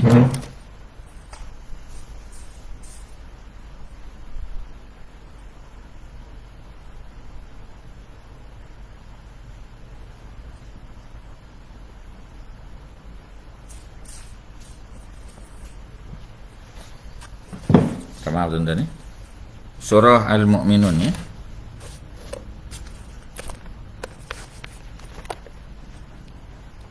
Tuan-tuan boleh tengok surah Al-Mu'minun, ya. Surah Al-Mu'minun, surah yang ke Al-Mu'minun, ya, surah yang ke-23. Al-Mu'minun 23, ayat yang ke-29. Al-Mu'minun ayat yang ke-29, ya, depan, ya. Apa ayat dia? Auzubillahi minasyaitonirrajim, ya. Wa qur rabbi anzilni munzalan mubarakan. Betul, tuan-tuan, ya. Ayat 29. Wa qul, dan katakanlah, ya Rabbi, wahai Tuhanku, anzilni, turunkan aku. Mana turun daripada Al-Qaswa. Al-Qaswa tu unta Nabi. Ya, unta yang Nabi naik ni, Nabi tunggang unta betina, tuan-tuan, bukan unta jantan. Al-Qaswa. Qaswa tu adalah nama betina, ya. Jadi kalau apa kita panggil, ya, kalau unta jantan tak boleh nama Al-Qaswa, tuan-tuan. Ya. Jadi Al-Qaswa, unta betina, Nabi tunggang, bila dia letih, ya, maka dia berhenti di tempat Nabi berhenti itulah. Ya. Nabi baca ayat 29 surah Al-Mu'minun, Rabbi anzilni munzalan mubarakan. Wahai Tuhanku, turunkan aku ke tempat turun yang penuh keberkatan. Rumah Abu Ayyub Al-Ansari. Dan akhirnya depan rumah Abu Ayyub jadi masjid. Wa anta khairul munzilin, dan engkau adalah sebaik-baik, ya, orang yang menurunkan, ya, menurunkan daripada kenderaan tadi. Rabbi anzilni munzalan mubarakan wa anta khairul munzilin. Ayat 29 surah yang ke-23. Surah 23 adalah surah Al-Mu'minun. Tuan-tuan, ya, kita belajar sesuatu yang baru pula, ya. Maka Abu Ayyub mengambil barang-barang yang dibawa oleh Rasulullah sallallahu alaihi wasallam, ya, dan meletakkan di rumahnya. Ya, memang confirm lah Nabi nak duduk rumah dia, tuan-tuan. Ya. As'ad bin Zurarah pula datang dan memegang pengikat tali unta Nabi. Unta tersebut berada di bawah jagaan dia. Jadi tak dapat Nabi, ya, dia dapat unta Nabi. Sebab Nabi duduk rumah Abu Ayyub. Ya, jadi unta Nabi dia pegang. Ya, dia bawa tali unta tadi, dia jaga pula unta Nabi. Al-Qaswa tadi, tuan-tuan. Ya, jadi banyak kisah Al-Qaswa ni dalam perjalanan haji Nabi, ya, semasa Nabi berperang, ya, pergi perang, dalam perjalanan, ya, kemudian juga perjalanan-perjalanan lain, ya, yang Nabi lalui, yang Nabi guna pakai, ya, kenderaan unta tadi yang dipanggil sebagai Al-Qaswa. Anak-anak gadis Bani Najjar yang masih kecil keluar sambil mengungkapkan, kami daripada Bani Najjar berjiran. Ya, alangkah bahagianya Muhammad sebagai jiran. Ya, jadi makna dekat sangatlah. Ya, sebab keluarga Bani Najjar itu dekat dengan rumah Abu Ayyub Al-Ansari. Maknanya sekitar Masjid Nabawi sekarang, tuan-tuan. Ya, jadi sekitar Raudah lah, ya. Rasulullah keluar mendapatkan mereka lalu bertanya, apakah kamu menyintaiku? Mereka menjawab, ya Rasulullah. Ya, ya, kata mereka. Rasulullah menjawab, Allah Maha mengetahui bahawa hatiku menyintai kamu semua. Jadi maknanya cinta kepada kaum Ansar itu adalah, ya, tanda keimanan, tuan-tuan. Ya, bukan main-main. Ya, jadi kalau ada orang menghina ataupun mengecil-ngecilkan, ya, kita panggil penduduk Madinah, itu terutamanya yang ada hubungan keluarga dengan Nabi, itu termasuk perkara yang dilarang lah. Ya, sebab mereka ni antara orang yang awal beriman, orang yang banyak membantu Nabi, ya, semasa peristiwa hijrah, ya. Baginda memilih tingkat bawah rumah Abu Ayyub, ya. Jadi Nabi pilih tingkat bawah, ya. Sebab rumah Abu Ayyub 2 tingkat, ya. Jadi pilih tempat bawah, tempat tinggal sementara supaya orang ramai dapat menziarahi dengan selesa. Sebab kalau memang Abu Ayyub minta Nabi duduk di atas, nak muliakan Nabi, dia dan keluarga duduk di bawah. Ya, Abu Ayyub, ya, ketika hijrah, berapa usia Abu Ayyub tadi kalau tuan-tuan masih ingat? 30 tahun. Ya, 30 tahun. Jadi dia masih ada anak-anak kecil. Ya, orang umur 30, ya, masih ada anak kecil lagi. Jadi dia bimbang nanti anak dia berlari-lari dia apa di ruang atas, ya, ataupun makan sesuatu minum, ya, tumpah kena tubuh Nabi, dia tak sampai hati, ya, benda-benda tu akan berlaku kepada Nabi. Sampai peringkat begitu adab dia dengan Nabi, tuan-tuan. Nak jaga sungguh, ya. Tetapi Nabi tetap, ya, mengatakan bahawasanya lebih baik dia duduk di atas, Nabi duduk di bawah, kerana Nabi nak sambut tetamu. Sebab sudah tentu ramai orang yang akan datang, ya, menyambut apa ni kedatangan Nabi, bertanya soalan, ya, tanya tentang Islam. Jadi Nabi nak mengajar mereka, dan Nabi tak duduk rumah dia seminggu 2 minggu, Nabi duduk setahun, tuan-tuan, sampai rumah Nabi siap nanti, ya, yang berada di sebelah Raudah ataupun Masjid Nabawi, ya. Tapi kedudukan tersebut tidak dipersetujui oleh Abu Ayyub kerana memuliakan Rasulullah. Rasulullah patut duduk atas. Ini kerana beliau bimbang, ya, Nabi terkena debu yang telah disebabkan, yang jatuh disebabkan oleh beliau berjalan di tingkat atas, ataupun ditimpa air disebabkan terdapat air yang tumpah, takut anak-anak dia, tuan-tuan, ya. Pada suatu malam bekas air isterinya pecah, kan betul, ya, berlaku. Maka Abu Ayyub dan isterinya mengelapnya menggunakan kain, satu-satunya kain yang dimiliki, kerana bimbang tumpahan tersebut menimpa Rasulullah. Disebabkan peristiwa yang berlaku, Abu Ayyub sentiasa meminta Nabi supaya tinggal di tingkat atas, dan akhirnya Nabi bersetuju. Tuan-tuan. Pada setiap malam, orang-orang Ansar seperti Sa'ad bin Ubadah, kita dah biasa dengar, kan? Sa'ad bin Ubadah ni adalah ketua orang Khazraj, ya. Berada beberapa Sa'ad tadi, ya, beberapa Sa'ad, bukan Sa'ad waktu, ya. Sa'ad yang pertama, Sa'ad bin Mu'az, itu ketua, ya, orang-orang Aus. Yang kedua Sa'ad bin Ubadah, ini ketua orang-orang Khazraj. Kita ada Sa'ad bin Rabi'. Sa'ad bin Rabi' siapa dia? Sa'ad bin Rabi' adalah peniaga kaya yang dipersaudarakan, ya, dengan apa ni, siapa? Abdurrahman, ya, Abdurrahman bin Auf.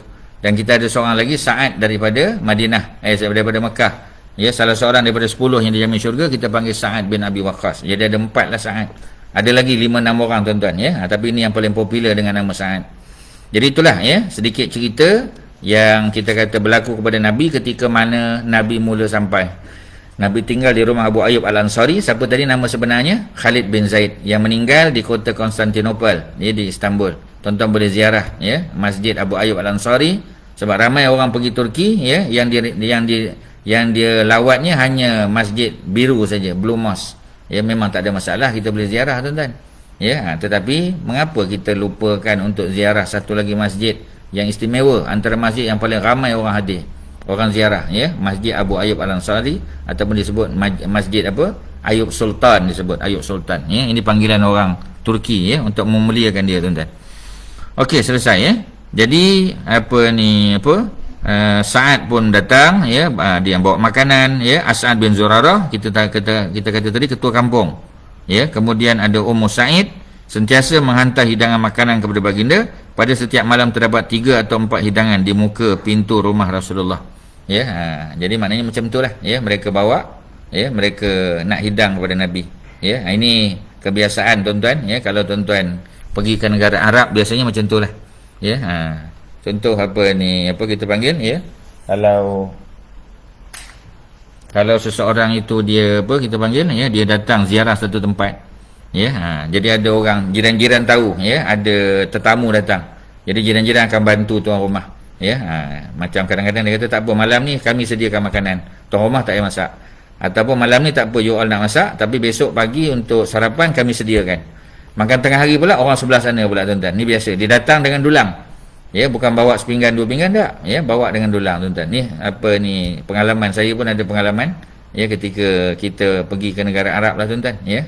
Kita pula ada anak-anak kecil masa tu, ya. Ustaz ada 2 anak kecil masa tu, ya, umur berapa masa tu, umur 4 dengan 2 tahun, ya. Anak masih kecil lagi, jadi kita tinggal di situ, rumah tumpangan lah, ya. Jadi rumah tumpangan ni dia tak ada tuan rumah, ya. Sebab dia dia apa kita panggil, tuan rumah tak duduk situ, tuan rumah duduk tempat lain. Ya, jadi mereka jiran-jiran lah, dia tahu ada tetamu, ya, mereka lah yang bawa beberapa hidangan. Jadi kita boleh apa kita panggil, kita boleh menghayati lah, ya, seperti mana yang Nabi SAW lalui ketika baginda sampai di Madinah, ya, di mana Sa'ad bin Ubadah, As'ad bin Zurarah, ya, Ummu Sa'id hantar makanan. Setiap malam ada 3 atau 4 hidangan. Tempat tinggal orang-orang muhajirin, tuan-tuan, ya. Apabila sebahagian besar orang-orang muhajirin sampai di Madinah, orang-orang Ansar belum berlumba untuk menerima mereka. Jadi bukan mereka sambut welcome Nabi saja, ya, tapi mereka juga sambut sahabat-sahabat yang lain, ya, Abu Bakar, Umar, ya, Osman, Ali, ya, Az-Zubair bin Al-Awam, Sa'ad bin Abi Waqqas, Abdul Rahman bin Auf, ya, Abu Ubaidah Al-Jarrah, Talha bin Ubaidillah, ya, Sa'id bin Zaid, ya, kemudian siapa lagi kita, Bilal bin Rabah, ya, dan sebagainya. Jadi mereka belum berlumba, ya. Oleh itu diadakan undian, terpaksa buat undian, tuan-tuan. Tidak ada seorang muhajirin pun yang tinggal bersama orang Ansar kecuali menggunakan undian. Sampai peringkat begitu, tak boleh kita, kalau tidak nanti orang pilih, oh saya nak Abu Bakar, saya nak Umar, ya. Jadi mereka kena buat undian. Ukhuwah Islam ataupun ukhuwah Islamiyah. Ukhuwah maknanya hubungan persaudaraan. Mereka yang memerhatikan ukhuwah yang berlaku dan mustahil berlaku, ya, disebabkan oleh kesan daripada usaha manusia, ya. Malah ini, ya, merupakan pemberian dan rahmat kepada Allah, ya.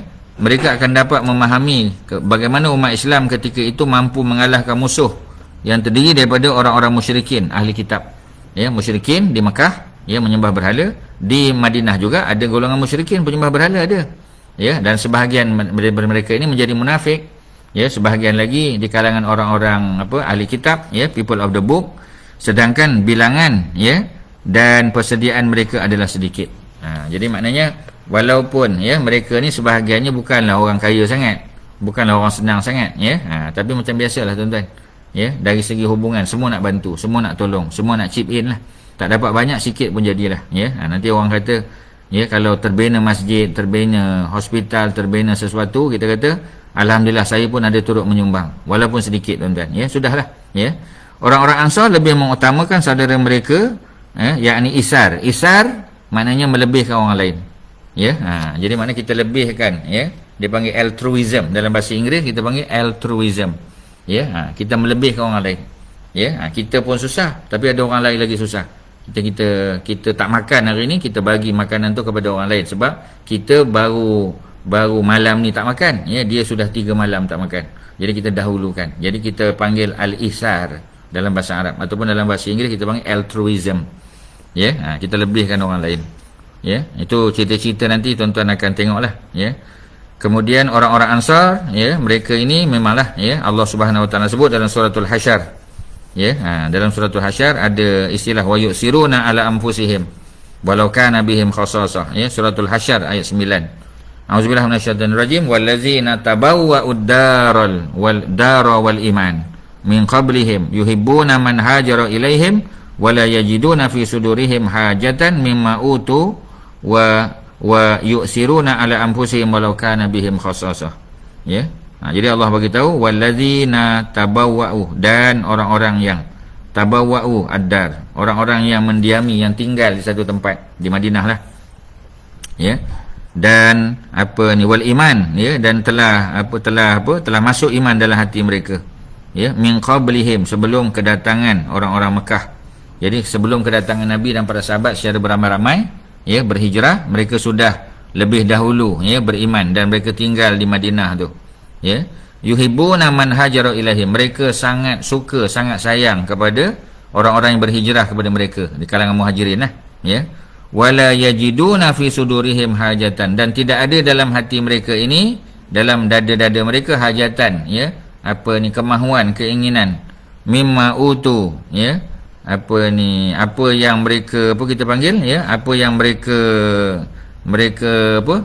mereka bantu tu bukan nak dapat ganti rugi, ya, ganti kita panggil nak dapat habuan pula, tak, ya.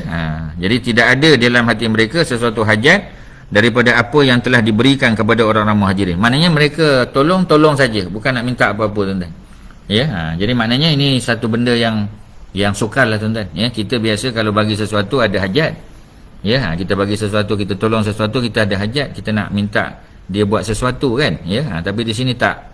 Ya, dia bukan tujuan tolong tu untuk dapat pangkat ke, untuk dapat apa kita panggil pujian dan sebagainya, bukan tuan-tuan ya. Jadi yang tu kena ambil perhatian. Ya. Dan apa lagi?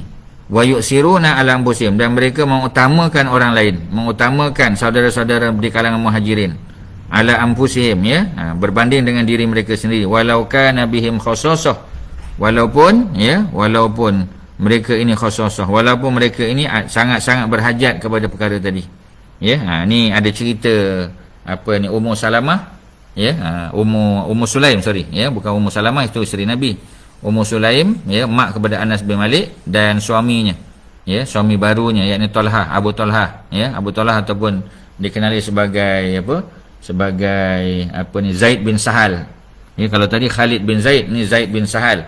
Zaid bin Sahal antara orang kaya di Madinah yang mempunyai ladang-ladang kurma yang berkualiti tinggi ya. Jadi beliau apa ni, apa kita panggil ya, berkahwin dengan Ummu Sulaim. Ummu Sulaim suaminya Malik tak nak masuk Islam, bapa Anas bin Malik ya, Malik bin Nadar tak nak masuk Islam, maka terpisahlah apa ni, hubungan suami isteri mereka ya. Dia pun hijrah ke negeri Syam, dikatakan meninggal di sana. Jadi Ummu Sulaim jadi janda ya, dan setelah habis iddahnya Abu Talhah datang meminang. Masa tu Abu Talhah belum lagi ya memeluk Islam dikatakan. Jadi Ummu Sulaim telah memberi syarat kepada Abu Talhah, kalau kamu nak aku terima nikahmu ya, menerima pelawanmu sebagai isteri, maka kamu kena berjumpa dengan Muhammad dulu, masuk Islam, belajar tentang agama. Setelah ya apa ni, pengetahuan kamu sufficient, kita kata cukup, baru datang aku terima nikah tu ya. Maka dia pun buat, Abu Talhah ya, dan dia betul-betul sungguh-sungguh nak masuk Islam, belajar agama ya. Dan kita tahu bahawasanya apa ni, Abu Talhah ni ya, akhirnya dia menjadi orang hebat lah ya, kerana sebahagian besar harta-hartanya yang berkualiti tadi ya, dia punya kebun kurma dihadiahkan kepada keluarganya. Jadi pada satu malam, seperti mana biasa Abu Talhah ya, kalau ada orang yang tak makan, ada orang miskin datang minta bantuan kepada Nabi ya, maka biasanya Nabi akan tanya pada para sahabat, siapa yang nak bawa orang miskin ni balik rumah, siapa yang nak bawa orang lapar ni balik rumah ya. Maka seperti mana biasa, bila Nabi tawarkan, Abu Talhah dah biasa dah ya, sebelum ni pun sebab dia memang kaya sungguh, tapi bila dia dah bagi harta-harta dia dalam keadaan sederhana, dia kata ana ya Rasulullah ya, dia pun bawa balik. Ketika bawa balik, rupa-rupanya makanan di rumahnya hanya cukup untuk anak-anak mereka saja, yakni Anas bin Malik dan adiknya ya. Maka akhirnya Abu Talhah dan isterinya Ummu Sulaim merancang supaya ketika makan dipadamkan lampu, padamkan pelita mungkin ya, ataupun lilin lah kalau zaman kita ya, supaya apa ni, tetamu yang datang itu tidak perasan bahawasanya yang makan tu dia seorang je, sedangkan apa ni, tuan rumah tak makan. Sebab gelap lampu, tak pasal lah.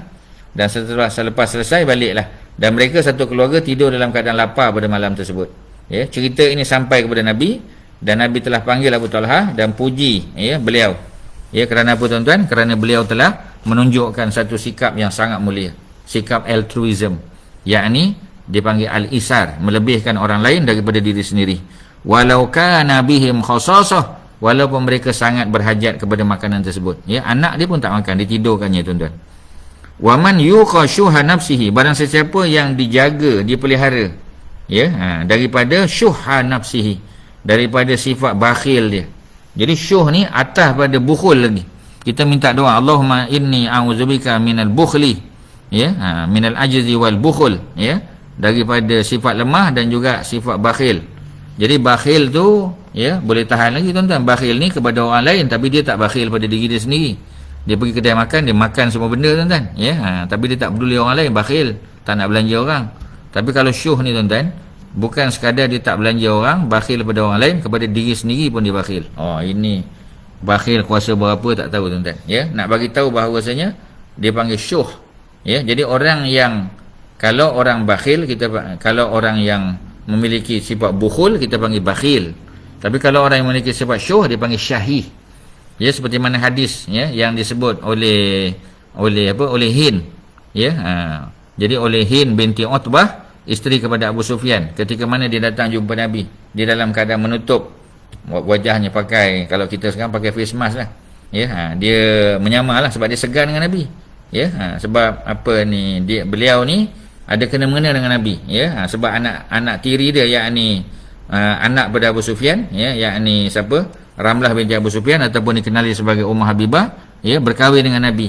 Nabi adalah kalau nak kira menantu lah, ya.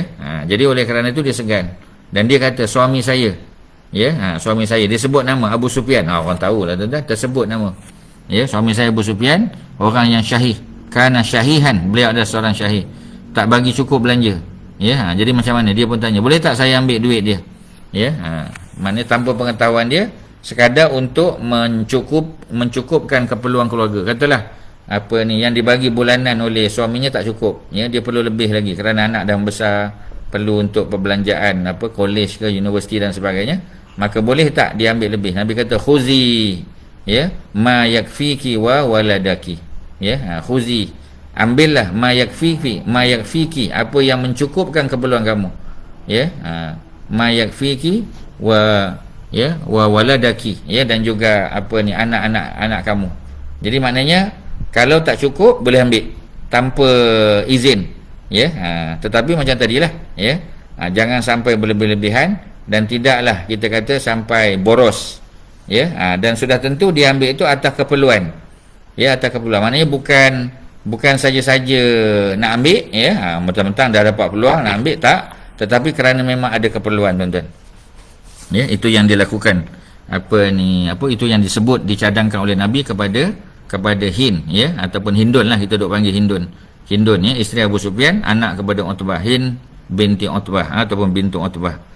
Jadi orang yang diselamatkan, dipelihara daripada sifat syahih tadi, ya, sifat bakhil melampau tadi, faulaika, maka mereka itu hum al-muflihun, ya, humul muflihun, mereka adalah orang-orang yang diberi kemenangan oleh Allah Subhanahu Wa Taala, orang-orang yang berjaya, tuan-tuan, ya. Kita tengok kalau ada soalan lagi, silakan tuan-tuan, kalau ada apa-apa boleh hantar ke ni saja.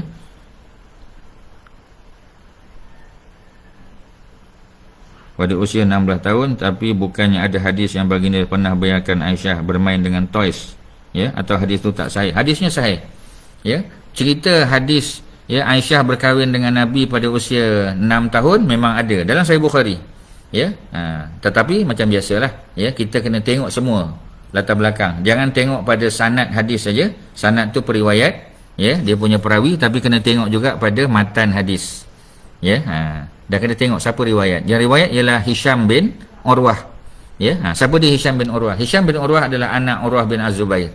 Urwah bin Az-Zubair adalah anak angkat Aisyah. Senang, ringkas cerita je, tak cerita panjang-panjang. Urwah bin Az-Zubair itu adalah anak angkat kepada Aisyah. Beliau dilahirkan pada tahun 22, ya, 22 Hijrah, ya. Aisyah wafat pada tahun 58 Hijrah. Maknanya lama jugalah, ya. 38 tahun, 36 tahun, ya, Aisyah ambil dia. Sempat dia mungkin ambil sebagai anak angkat tu kurang daripada itulah, ya. Mungkin Urwah dah besar sikit, ya, mungkin beberapa tahun, tak disebut, tapi yang pasti Urwah tu adalah anak angkat Aisyah. Jadi sebab itu Urwah jadi salah seorang ulama besar Madinah, ya. Beliau banyak menghafal hadis, mengetahui fiqh, ya, kita panggil tafsiran Quran dan sebagainya daripada Aisyah, ya, yang merupakan mak saudara dia lah, sebab Aisyah adalah adik-beradik, ya, dengan Asma, ya. Asma tu isteri pada Az-Zubair, ya. Az-Zubair abang angkat abang ipar kepada Aisyah. Okey. Jadi apabila orang dengar nama Hisham bin Urwah, ya, kalau bapaknya Urwah bin Az-Zubair, ya, adalah anak angkat Aisyah, sudah tentu, ya, anaknya Urwah, ya, sudah tentu anaknya Hisham bin Urwah adalah cucu angkat Aisyah, ya. Memanglah biologik kita kata betul lah tu, ya. Sebab bapaknya boleh keluar masuk rumah Aisyah, anaknya macam tu juga, ya. Tapi kalau kita tengok tarikh lahir, ya, siapa kita panggil tadi, ya, Hisham bin Urwah dan juga Aisyah tu ada beza lah, tuan-tuan. Sebab Aisyah meninggal pada tahun 58 Hijrah.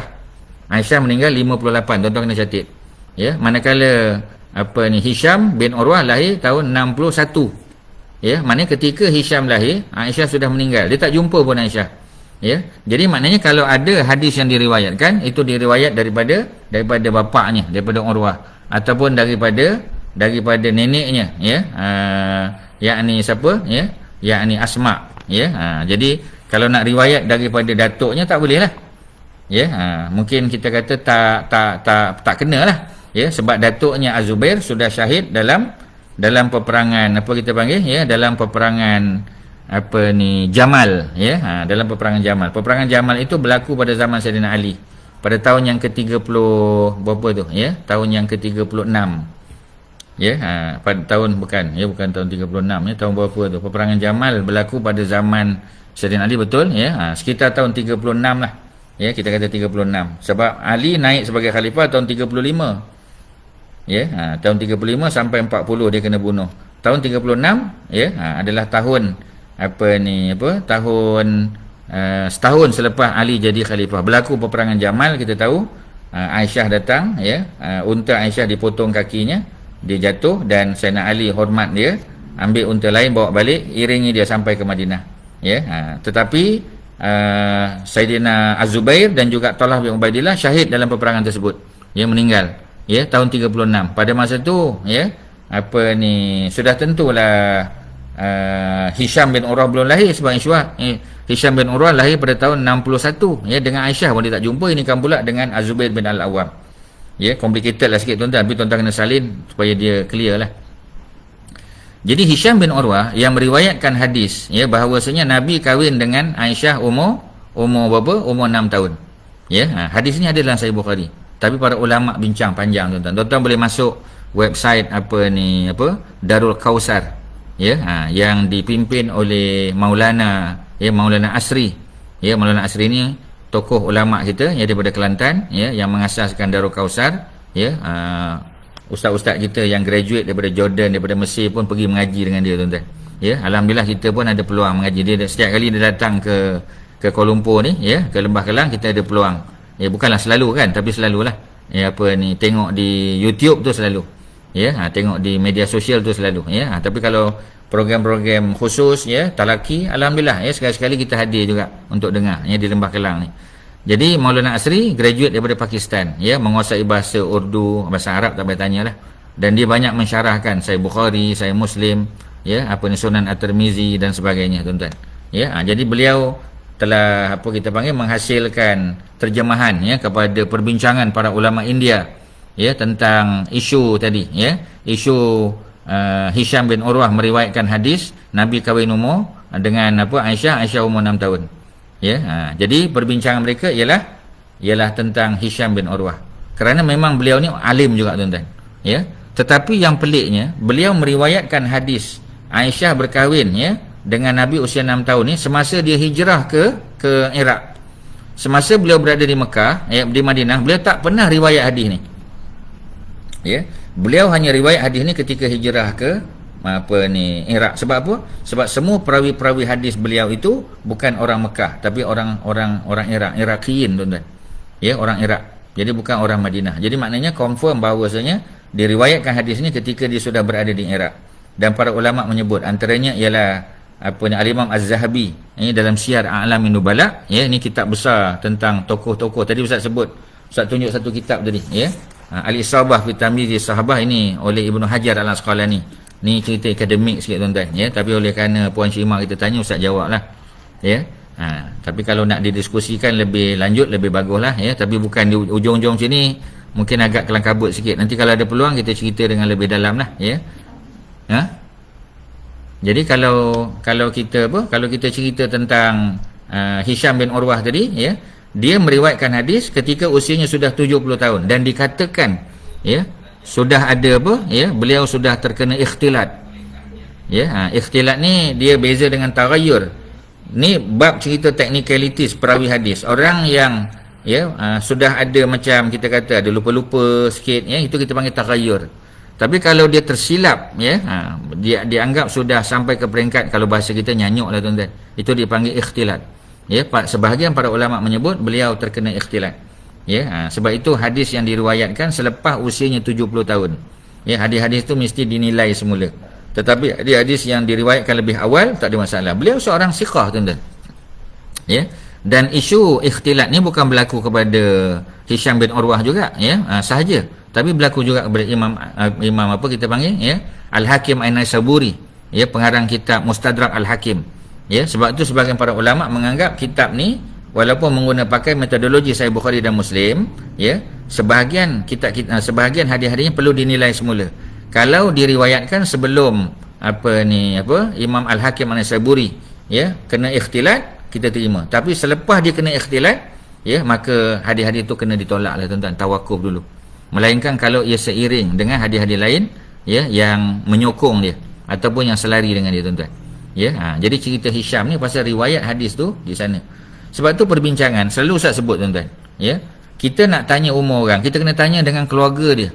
Ya, kalau kita tanya siapa yang paling dekat dengan Aisyah yang masih hidup, siapa tuan-tuan? Ya, sudah tentu pada masa tu, ya, ialah siapa? Asma', ya. Sebab ayahnya Abu Bakar sudah meninggal pada tahun 13 Hijrah.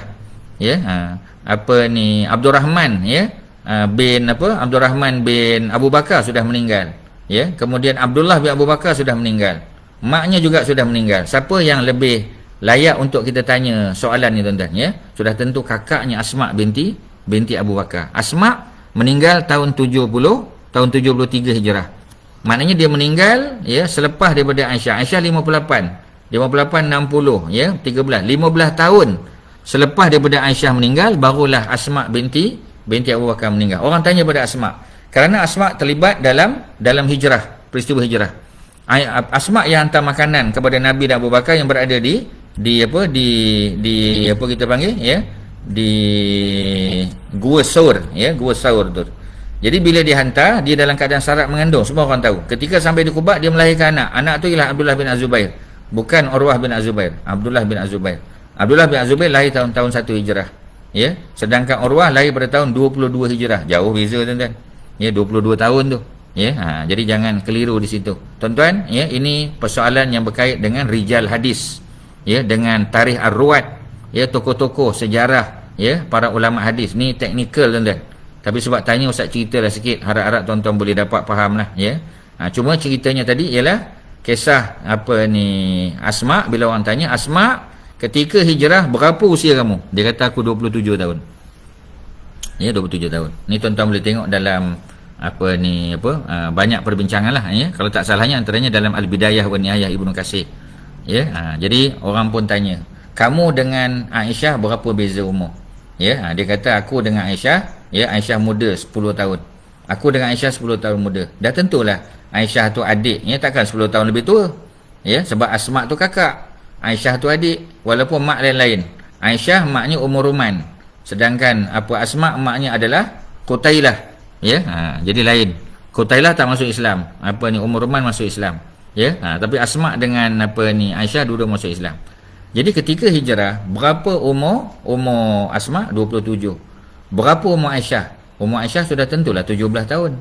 Ya. Bila Nabi kahwin dengan Aisyah? Setahun sebelum hijrah. Ya. Kalau masih hijrah umur Aisyah 17 tahun, setahun sebelum hijrah berapa umur dia? 16 tahun tuan-tuan, bukan 6 tahun. Ya, sebab tu para ulama, ya, mengumpulkan semua hadis-hadis ini, bincang balik, dan mereka buat kesimpulan bahawasanya umur Aisyah yang lebih tepat ialah berapa tuan-tuan? Ialah 16 tahun ketika kahwin dengan Nabi, bukannya 6 tahun. Ya, jadi cerita Aisyah main dengan anak patung sebab tuan-tuan, ya, anak-anak kita besar panjang dah tuan-tuan, main anak patung juga. Ya, tapi main anak patung tu bukanlah macam budak-budak main anak patung. Ya, anak patung dijadikan bantal peluk. Ya, diletak sebagai kita panggil, ya, sebagai perhiasan, walaupun, ya, tak patutlah kita letak perhiasan anak patung ni di rumah. Ya, sebab kalau kita panggil, ya, kalau nak main boleh, tapi bila dah habis main kena masuk dalam satu bekas tempat tertutup. Ya, kerana kita tahu, ya, malaikah ni tak masuk rumah yang ada anjing dan ada patung-patung, tak masuk tuan-tuan. La tadkhulul malaikatu baitan fihi kalbun, ya, yang ada kita panggil anjing ataupun ada patung-patung. Jadi maknanya janganlah, nak main boleh tapi lepas tu simpan tuan-tuan, ya. Jadi hadis tu sahih memang ada cerita tuan-tuan, ya. Tapi tak bolehlah jadikan sebab dia main anak patung maka dia budak kecil. Tak boleh tuan-tuan. Ya, ada orang besar main anak patung pun ada. Ya, jadi maknanya bukan mesti, ya.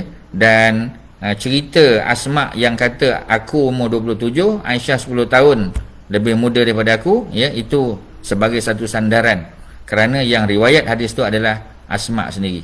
Ya, memanglah dalam hadis Sahih Bukhari disebut, ya, cerita bahawasanya kahwin umur 6 tahun. Tapi tengok siapa riwayatkan.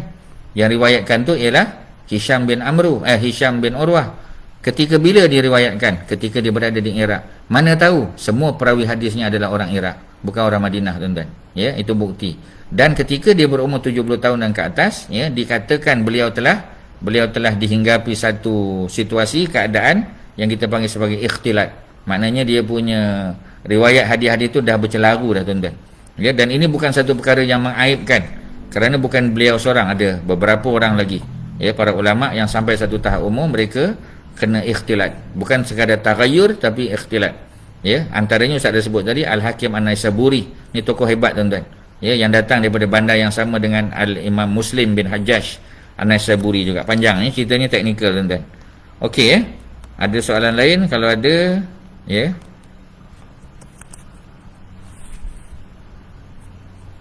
Dalam FB ada soalan.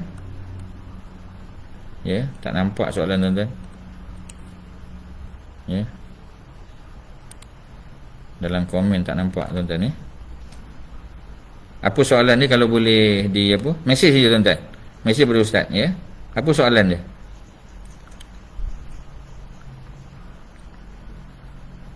Tak ada, tuan-tuan, ya. Jadi kalau apa? Kalau Haji Syuib boleh hantar soalan ni, silakan. Tak, ustaz tak nampak. Ya, tak appear kat sini, tuan-tuan. Ini bukan kali pertama ni, dah banyak kali dah, ya. Tak appear soalan di sini, ya. Kalau ada soalan, silakan. Kalau ustaz boleh sempat jawab, ya. Kalau ada.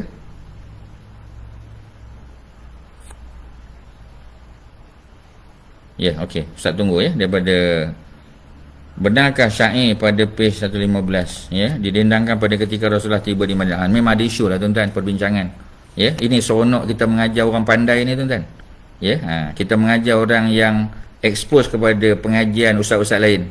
Ya, Ustaz Abdul Basit, ya, Ustaz Abdullah Yasin, bagus, tuan-tuan. Ya, dan tokoh-tokoh ustaz-ustaz kita daripada kalangan apa ni, bangsa Arab, ya. Jadi memang ada cerita lah. Ya, ni kalau kita sebut apa ni, tentang cerita ni, ada yang kata ini ketika pulang daripada Badar. Ya, ada yang kata juga dalam situasi lain. Ya, jadi maknanya macam tadilah, tuan-tuan, ada beberapa pendapat lah. Ya, tapi dia bukanlah perkara usul. Ya, sebab dia tidak melibatkan hukum. Ya, dan dia tidak melibatkan perkara akidah, ya, i'tiqad. Jadi kalau dia melibatkan i'tiqad dan perkara hukum, yang itu, ya, confirm kena diambil daripada hadis yang sahih. Ya, kalau tak mutawatir pun hadis yang sahih, ataupun paling kurang hadis yang hasan. Tapi kalau cerita-cerita begini, tuan-tuan, ya, sudah tentu ada beberapa versi, ya, dan sebahagian versi itu mungkin tidak sampai ke tahap apa kita panggil hasan, ya. Tetapi macam tadilah, ya, dia tidak berkait dengan hukum dan tidak berkait dengan i'tiqad. Jadi jangan terlalu ketat sangat, ya. Sebab tu para ulama dalam bidang sirah ni, ya, mengatakan bahawasanya kalau sebahagian hadis-hadis yang disebut sebagai tidak sahih itu, tidak sabit itu, ditinggalkan, ya, di drop daripada apa ni periwayatan, ya, maka ada banyak benda nanti yang nampak tergantung, tuan-tuan. Ya, memang ada penulisan, ya, daripada Dr. Akram Al-Addiya, ya, oleh Syekh apa kita panggil Nasiruddin Al-Albani, ya, yang menamakan kitabnya sirah, ya, apa ni, sirah sahihah, ya, kitab sirah yang sahih. Ya, memang ada perbincangan begitu. Tapi macam tadilah, tuan-tuan, para ulama yang cerita tentang sirah ni ramai. Tokoh-tokoh ulama hebat juga. Ya, antaranya Syekh Syekh Safiur Rahman Al-Mubarak Furi antaranya, ya, yang mengambil pandangan-pandangan, ya, daripada tokoh-tokoh, antaranya Ibnu Hisham, ya. Syekh Mubarak Furi pun ambil daripada Ibnu Hisham. Malah sirah Ibnu Hisham tu sudah diedit, ya. Seperti mana kitab ni pun ustaz pilih, tuan-tuan, kerana dia sudah diedit. Ya, jadi sebahagian yang diedit itu, ya, dibuat oleh seorang tokoh ulama hadis juga di Mesir, ya, Samir Ahmad Al-Attar. Ya, jadi tak ada pula komen dia di sini, tuan-tuan, ya. Tapi macam biasalah, ustaz dah bagi tahu, memang cerita Tolak Al-Badru lainnya ada dalam kitab-kitab lain. Ya, jadi ustaz harap tuan-tuan dan puan-puan, dalam bab yang tidak berkaitan dengan akidah, tidak berkaitan dengan hukum hakam, ya, jadi jangan terlalu diketatkan sangat. Ya, cuma macam tadilah, kalau orang tanya, kita kata memang ada pendapat yang menyebut, ya, ini dibaca ketika apa kita panggil balik daripada Badar, ataupun dalam satu dua situasi yang lain. Ya, bukan semasa kedatangan Nabi SAW. Ya. Cuma sebahagian para ulama sebut, kalau tengok dari segi apa? Dari segi maknanya, lirik dia, tala'al badru alaina. Ya, ketika bilakah muncul ya bulan purnama, yakni Nabi Muhammad tu kepada masyarakat Arab di Madinah? Ketika hijrah lah, itu kali pertama. Sebab sebelum tu mereka tak kenal Nabi. Ya, walaupun Nabi pernah berdagang ya ke negeri Syam. Ya, ada yang kata Nabi singgah juga di Madinah, yang pasti masa Isra' Mi'raj. Tapi masa Isra' Mi'raj orang tak tahu Nabi datang. Ya, sebab pada waktu tersebut, pada waktu malam. Ya, dan kedatangan Nabi hanya dengan Jibril dan Buraq. Ya, jadi sebab tu ada cerita-cerita macam ni tuan-tuan. Ya, jadi terima kasih macam mana pun pada Cik Huda ataupun Puan Huda yang bertanya. Mudah-mudahan ada manfaat yang boleh kita ambil. Tapi macam tadilah, ya, dia punya apa kita panggil, ya, dia punya perbincangan tentang hal yang berkaitan dengan sejarah sirah, ya, yang tidak berkait dengan akidah secara langsung ataupun hukum hakam, jangan terlalu diketatkan. Kemudian soalan bagaimana Masjid Quba yang ada, tadi kita dah jawab, ya, Ustaz tak tahu. Yang ni Ustaz tawakuf, tak ada maklumat. Kalau Masjid Nabawi kita confirm di Raudah, sebab kedudukannya betul-betul di sebelah rumah Aisyah. Tapi di Masjid Quba tak ada pula maklumat. Yang setakat yang Ustaz tahulah. Kalau tuan-tuan yang ada maklumat boleh share di perjumpaan yang akan datang. Sekadar tu tuan-tuan, mudah-mudahan ada manfaat. Wassallallahu ala sayyidina Muhammadin wa ala alihi wa sahbihi wasallam. Walhamdulillahirabbil alamin. Assalamualaikum warahmatullahi wabarakatuh.